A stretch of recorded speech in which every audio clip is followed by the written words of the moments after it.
ہم قربانی کو صرف قربانی کے اس سے دیکھتے ہیں کہ جانور قربان کرنا، اس میں کوئی شک نہیں، یہ بڑھیا سنت ہے، بڑی سنت ہے کہ نبی کریم صلی اللہ تعالی علیہ وآلہ وسلم نے 100 جانور قربان فرمائے، اور 63 جتنا آپ کی عمر مبارک ہے اتنا اپنے ہاتھ مبارک سے ہے، اور 37 حضرت علی رضی اللہ تعالیٰ عنہ کو حکم دیا۔ تو قربانی، یہ جانور بھی قربانی ہے، قربانی کے اس کے علاوہ بھی بہت کچھ ہے مفہوم میں، اس قربانی کو امت بھول چکی ہے۔ وہ صحابہ کرام نے کر کے دکھائی پریکٹیکلی کہ قربانی کسے کہتے ہیں، کہ خود تڑپ رہا ہے، قریب ہے، اور اسے یقین ہے کہ میں جان دے دوں گا اور میری جان نکل جائے گی، میرے روح پرواز کر جائے گی اور میں شہادت کے بالکل قریب، اس کو پانی بھجوا دیا کہ اس کو دے دو۔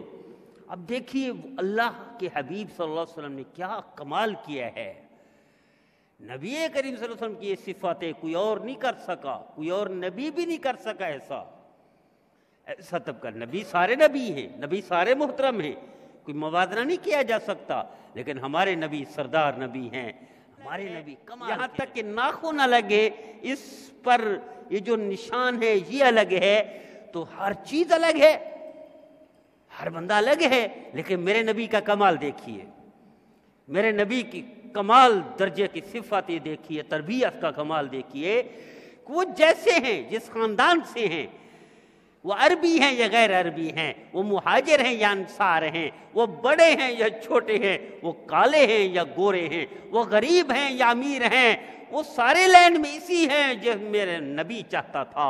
میرے نبی ایسا ہی معاشرہ چاہتا تھا، ایسی کمال کی میرے نبی نے تربیت فرمائی تھی کہ 3 طبقے، 3 خاندان، تینوں نے شہادت قبول کر لی۔ ایک کو پانی کی ضرورت، اسے پتہ چلا دوسرے کو ضرورت ہے، دوسرے کو ضرورت، اسے پتہ چلا تیسرے کو ضرورت ہے، اسے پتہ چلا چوتھے کو ضرورت ہے، سب نے جان قربان کر دی، بچہ کوئی نہیں پانی پہلے پینا قبول نہیں کیا۔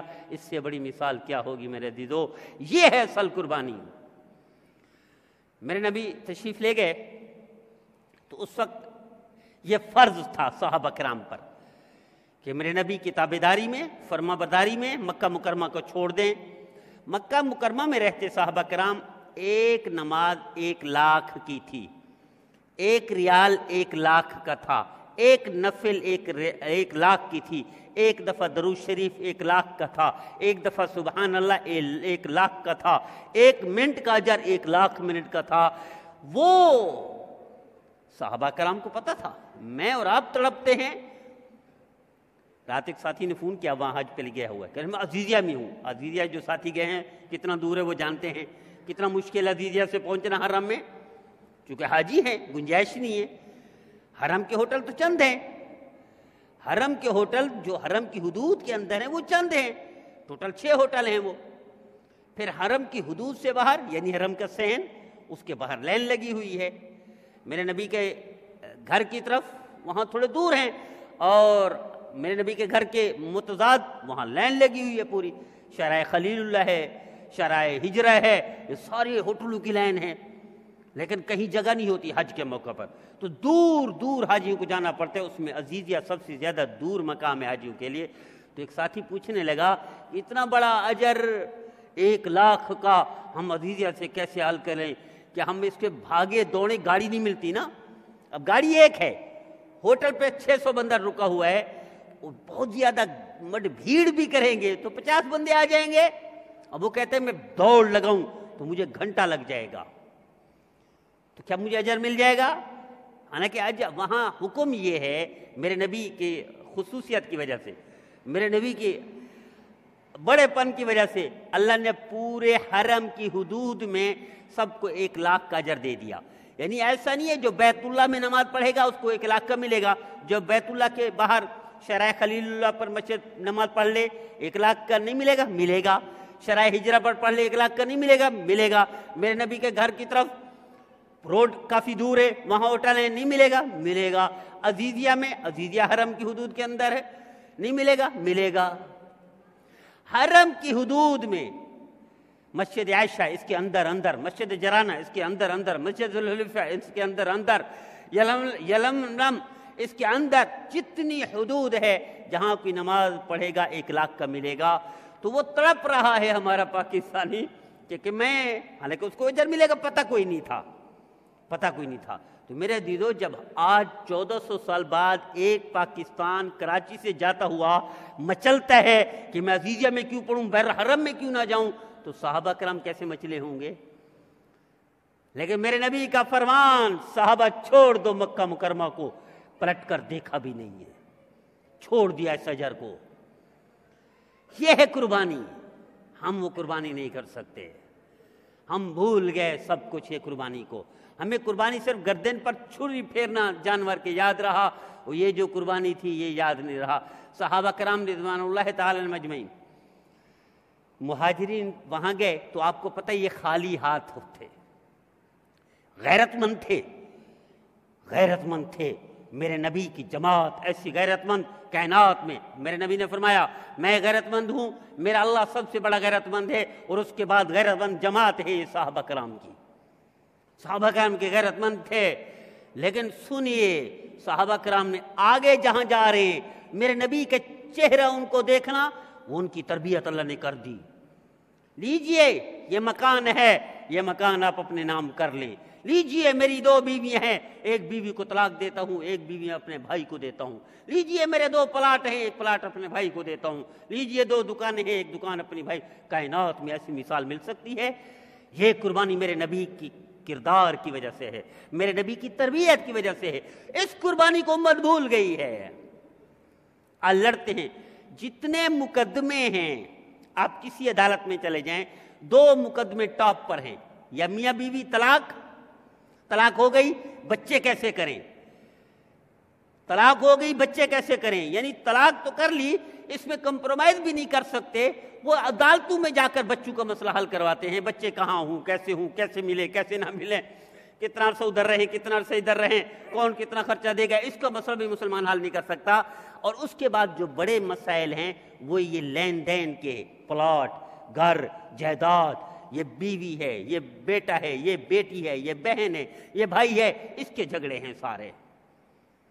کیا کوئی ملا ہے صحابہ کرام میں سے کسی نے کوئی جھگڑا کیا ہو؟ ایک دین کو مکمل کرنے کے لیے ایک واقعہ ہوا صحابہ کرام سے. جھوٹ پتہ چلانا تھا میرے نبی سے، فرمان نبی کا پورا کرنا تھا، ایک صحابی سے سرزد ہوا. غیبت کا پتہ چلانا تھا، شریعت کو مکمل کرنی تھی، غیبت کی سزا دلانی تھی، میرے نبی سے زبان مبارک سے غیبت کا حکم لگوانا تھا، اس کی سزا بتانی تھی، ایک صحابی سے غیبت ہو گئی. زنا کی سزا دلوانی تھی، قیامت تک حکم بتانا تھا، ایک صحابی سے ہو گیا. چوری کا حکم بتانا تھا اور اس کو قیامت تک کے لیے امر بنانا تھا، دین کا حصہ بنانا تھا، ایک صحابی سے چوری ہو گئی.